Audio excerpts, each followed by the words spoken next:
On Tuesday afternoon, we had a spring low tide of 0.10 meters. A perfect opportunity then for us to launch the drone and do a quick recce of the river environs, the harbour entrance and the bar here at Mooloolaba. What seems to be overlooked is the depths to be found at the piling's moorings right up to the start of the fishing pens.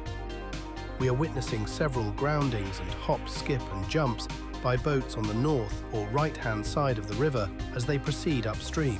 As we proceed downriver towards the entrance and take the final turn round the dogleg bend, we discover that the dredge is in action, making a start on deepening the eastern side of the entrance, which has been most affected by the recent silting. Viewed from a maximum legally allowed drone height of 120 meters and at low water and with less turbidity than usual in the water, it is clear that the dredge has a lot of work to do to bring the depth up to their usual requirements.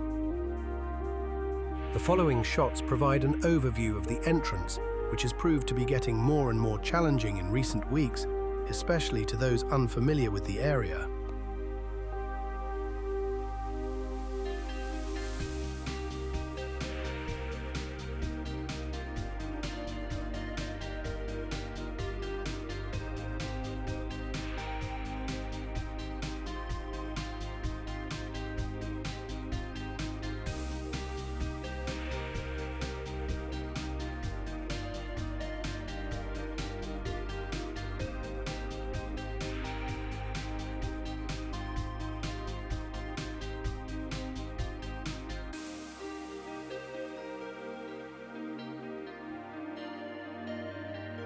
If you are unfamiliar with the area, please contact Coast Guard QF6 Mooloolaba.